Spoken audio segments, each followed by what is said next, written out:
एक शेतकऱ्यांच्या तोंडाला पानं पुसणारं हे आर्थिक बजेट झालेलं आहे. त्यांनी ज्या काही गोष्टी याच्यात घोषणा केलेल्या आहे किंवा कृत्रिम म्हणजे एआय टेक्नॉलॉजीचा वापर हा शेतीत करणार आहे 50,000 एकर पर्यंत. 1,50,000 शेतकऱ्यांना त्याचा फायदा होणार आहे. 1,00,000 एकरवर त्याचा फायदा होईल. पण ही काही योजना काही खरी नाही आहे. हे निव्वळ खोटं बोलणं आहे.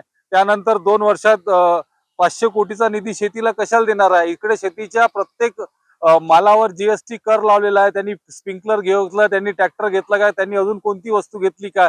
बियाण्यापासून सर्व कर भरावा लागतो. त्यानंतर जो महत्वाचा मुद्दा जो होता तो कर्जमाफीचा, तो कर्जमाफीचा यांच्या अजेंडात, महायुतीच्या अजेंडात यांनी घोषणा केली होती आणि यांनी कर्जमाफी केली नाही. ही येऊन जाऊन इकडे तिकडे आम्ही लाडक्या बहिणीला 35,000 कोटीची तरतूद केली आहे म्हणते आणि शेतकऱ्यांना एकाच टायमाला जर कर्जमाफी दिली तर 44-45,000 कोटीत ती कर्जमाफी एकमुस्त होऊन जाईल. पण हे शेतकऱ्यांना यांना कुठेही कर्जमाफी द्यायची नाही किंवा शेतकऱ्यांना डेव्हलपमेंट शेतकऱ्यांची होऊ द्यायची नाही. शेतकऱ्यांना यांना संपवायचं आहे आणि संपून शेतकरी हा भारतातला नष्ट करायचा आहे. का ज्या शेतकऱ्याच्या भरोशावर जीडीपी देशाचा ठरला जातो आणि शेतकरीच आपल्या भारताची ते कणा आहे, देशाचा कणा आहे. तो अर्थकारणात सर्वात मोठा जर घटक असेल तो शेतकरी आहे. आता जर यांनी ज्याही योजना दिल्या आहे, समजा कृषी पंपांना 7.5 पॉवर पर्यंतच्या कृषी पंपांना मोफत वीज जोडणी योजना, एकीकडे हे म्हणतात की आम्ही मोफत वीज जोडणी योजना देऊ आणि एकीकडे हे सोलरची सक्ती करू राहिले. ज्या शेतकऱ्यांनी विद्युतचे डिमांड भरलेले आहे त्या गेल्या 2 वर्षात त्यांना अजूनपर्यंत वीज कनेक्शन देण्यात आलेलं नाही आहे. ह्या अशा फोकणाऱ्या खोट्या आश्वासनांनी दिल्या आहे. नानांनी देशमुख अंतर्गत कृषी प्रकल्पांतर्गत 351 कोटीची तरतूद करण्यात आलेली आहे. ही यासाठी जर शेतकऱ्यांना तरतूद करायची आहे कमीत कमी 1,000-2,000 कोटी रुपये लावायला पाहिजे होते या प्रकल्पासाठी. निदान काहीतरी शेतकऱ्यांचं भलं झालं असतं. 351 कोटीमध्ये शेतकऱ्यांचं काय भलं होणार आहे? तसंच यांनी पाणी पुरवठ्याला सांगितलं का पाणी पुरवठ्याला आम्ही एवढा योजना देऊ. आज पहा तुम्ही गेल्या 2-3 वर्षाच्या आधी आणि या वर्षीचा पाणीपट्टी टॅक्स पहा, जो कॅनलचा किंवा नदीवरून जे पाणी शेतकरी घेतात 250 पट यांनी तो टॅक्स वाढवलेला आहे. तो टॅक्स तरी माफ करायला पाहिजे नव्हता. असं हे शेतकऱ्याविषयी असलेलं खोटारडं बजेट यांनी आज घोषणा केलेली आहे आणि हे बजेट शेतकऱ्यांच्या हिताचं अजिबात नाही आहे आणि शेतकऱ्यांना यांना कोणत्याही परिस्थितीत पुढे जाऊ द्यायचं नाही आहे.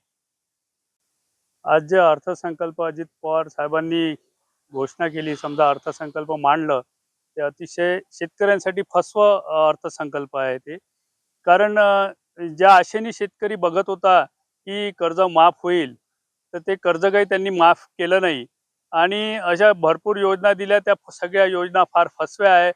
कृषी पंपाला 7.5 हॉर्स पॉवरपर्यंत आता वीज माफ वगैरे, पण ते 12 घंटे तुम्ही शेतकऱ्यांना वीज देण्यापेक्षा, ती माफी देण्यापेक्षा 24 तास तुम्ही वीज द्या शेतकऱ्यांना.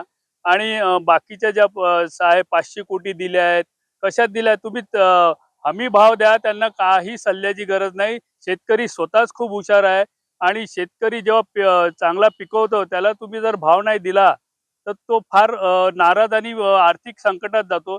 त्यामुळे अजित पवारांनी जे अर्थसंकल्प जाहीर केला आहे ते फार फसवा आहे आणि शेतकऱ्यांच्या तोंडाला पाणी पुसलं आहे.